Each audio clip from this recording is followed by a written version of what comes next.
Bonjour le monde et bienvenue dans le monde de Pandagne. Bienvenue aussi dans cette nouvelle vidéo axée grossesse, puisque tu le verras dans le monthly vlog du mois de mai. Nous avons décidé, mon compagnon et moi, de faire une baby shower à nos familles pour révéler le sexe de notre petit bébé. Actuellement, comme tu le vois, je suis enceinte et j'entame le dernier trimestre de grossesse. Honnêtement, avec la chaleur qu'il fait en ce moment, je supporte assez difficilement, donc c'est pour ça que je suis en t-shirt, pantalon d'été très souple comme ça. Je voulais faire une vidéo séparée, bien qu'elle sera assez courte je pense, mais quand même assez importante, en tout cas pour nous, pour mon compagnon et moi bien sûr, parce que évidemment on est toujours content de révéler le sexe de notre petit bébé. Et je vais te raconter du coup un petit peu la journée, comment s'est passée cette petite fête qu'on a organisée. Je vais pas te parler plus en intro et on se retrouve tout de suite pour la vidéo. C'est parti!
Alors du coup le mois dernier, au mois de mai, nous avons fait l'échographie de deuxième trimestre qui permet de voir la morphologie du fœtus, et mon compagnon et moi avons désiré de connaître le sexe de notre petit bébé parce que on est très impatients, c'est notre premier enfant et puis ça nous permet de quand même beaucoup mieux se projeter. En tant que jeune parent c'est une envie, mais ça peut vite devenir un besoin quand vraiment on doit se projeter et tout ça, de connaître le sexe de notre enfant. Et pour pouvoir le révéler à notre famille, nous avons décidé d'organiser une petite fête chez nous, donc dans notre appart, une baby shower faire comme on le dit, baby gender reveal, pour pouvoir révéler le sexe de notre bébé à notre famille. Au niveau des invités, il y avait bien sûr les parents des deux côtés et on avait invité aussi les mamies. On s'est retrouvés avec 6 invités du coup, donc on était 8.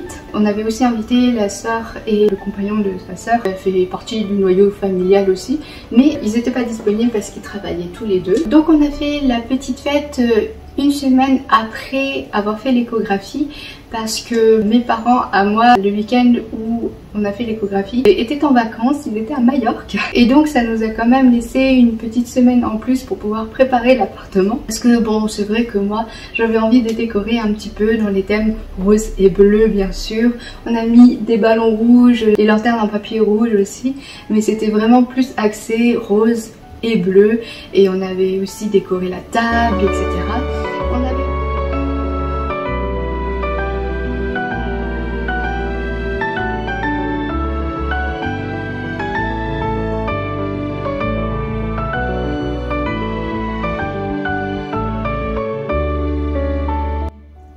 On avait choisi de faire uniquement le dessert, donc on a fait comme un goûter, un petit peu plus long parce qu'on avait invité à partir de 14h30 et puis tout le monde est parti vers les 17h30, 18h. Une bonne après-midi, ça s'est super bien passé évidemment, et j'avais essayé d'organiser un petit peu cet après-midi en plusieurs parties. Première partie animation, j'avais fait 2 petites cartes sympas à imprimer et découper sur les prévisions de chacun évidemment par rapport au petit bébé, à savoir fille ou garçon, à savoir quand est-ce qu'il ou elle va naître, à quelle taille, quel poids, est-ce que il ou elle va plus ressembler à sa maman ou à son papa, enfin toutes les petites prévisions comme ça. On le note avec chacun le prénom, et à la naissance on regarde qui était le plus proche. C'est quand même intéressant de voir les opinions de chacun, c'est un petit jeu sympa. Et la deuxième petite carte que j'avais imprimée aussi, c'était conseil aux jeunes parents. C'était quand même vachement sympa d'avoir ces petites animations. On a fait la distribution des cartes, la lecture de chaque carte de chacun, et puis ensuite on est passé à la révélation avant de pouvoir manger le gâteau, puisque sur le gâteau on avait mis bienvenue à, et on a révélé le prénom de notre enfant. Et donc du coup on a fait la révélation, la shower, la baby shower avant le gâteau, puis comme ça on a mangé le gâteau vers 16h, donc en gros pour le goûter. Et donc comme tu le vois, oui, 1, 2, 3. Ouais. Voilà, la fille. c'était l'autre sens. Je suis dans le ventre. C'était dans l'autre sens. Ça va? C'est pas mal. Ça fait pas mal. Non, non, pas Ça a sauté. Ah. Bah alors là, Oui. Voilà. Voilà. Non, moi j'ai perdu. Merde. Encore. Mon pendule avait raison. Mon pendule avait raison. Moi j'ai perdu 2 fois. Ma fille, c'est pas Dominique. Je suis sûre que t'as pas une fille. Bah non, c'est un garçon. Oui, c'est une petite fille. On est tous les deux, les futurs parents, tellement contents. Moi, je n'avais pas de préférence vraiment entre fille ou garçon, parce que étant la maman qui fabrique littéralement ce petit être, moi je me mettais plus la pression que ce soit un bébé en bonne santé, qui grandisse bien. Moi je fais vraiment tout pour lui donner le maximum à ce petit bébé. Et fille comme garçon, j'aurais été très contente. Bien sûr, dans mon histoire de vie, une fille en premier enfant, c'est extrêmement symbolique pour la filiation maternelle, moi qui ai plusieurs mamans, puisque j'ai été adoptée quand j'avais 7 ans. Donc au niveau de la filiation maternelle, c'est vraiment la meilleure configuration pour moi thérapeutiquement, guérir de cette histoire personnelle. Et pour mon compagnon, alors là, c'était la meilleure chose qui pouvait lui arriver. Il est vraiment tellement content. C'est vraiment ce qu'il désirait. Il avait vraiment un désir d'une petite fille, une petite princesse à gâter. À partir du moment où à l'échographie début mai, on a su que c'était une petite fille, mais il était aux anges. Il était vraiment sur son petit nuage et pendant au moins 3 semaines, il était sur ce petit nuage et c'est tellement émouvant à voir pour moi. Pour lui aussi, je suppose. Je trouvais ça tellement beau, tellement attendrissant. Bien sûr, avant de savoir que c'était une fille, il avait beaucoup de relations, de contacts, de communication avec ce petit bébé. Mais maintenant qu'il sait que c'est une petite fille, que c'est sa fille, ah là là, qu'est-ce qu'il est heureux. Il parle tous les jours à cette petite fille, il caresse le ventre, il lui dit « Papa t'aime », etc. Enfin, c'est tellement adorable et il est tellement content, donc on pouvait pas rêver mieux, je pense. Et voilà pour l'avancement de notre grossesse, la petite expérience que je partage. Ce sont toujours des bonnes nouvelles, donc j'aime beaucoup les partager en vidéo.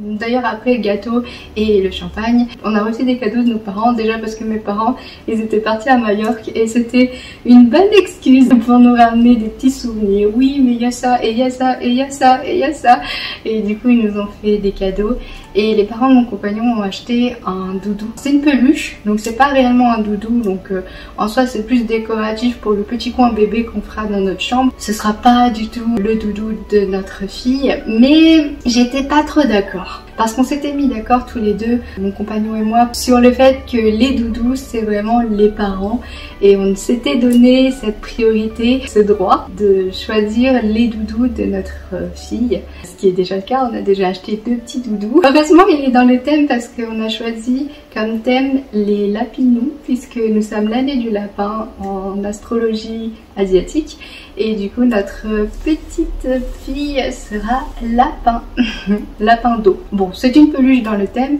mais du coup on a bien précisé par la suite et clarifié les choses que les doudous, les peluches, ce sont les parents qui vont les acheter. Tout le reste c'est ok, mais on se donne le droit, on se donne l'exclusivité des doudous. Dans cette vidéo je vais pas forcément révéler le prénom de notre enfant. Je pense que je vais attendre beaucoup plus longtemps, peut-être même à sa naissance, pour suivre la grossesse. Si ça t'intéresse, n'hésite pas à regarder les vlogs que je fais parce que je parle aussi beaucoup de notre vie, des différentes choses qu'on fait, du TDI, etc. et de la grossesse bien sûr. Donc si ça t'intéresse, n'hésite pas à regarder ces vidéos vlogs. Et j'en ai fini pour cette vidéo-ci. Si elle t'a plu, n'hésite pas à liker et commenter. N'hésite pas non plus à t'abonner à ma chaîne pour ne rien rater des prochaines vidéos. Et puis je te fais plein de bisous de panda. Et je te dis à bientôt. Ciao!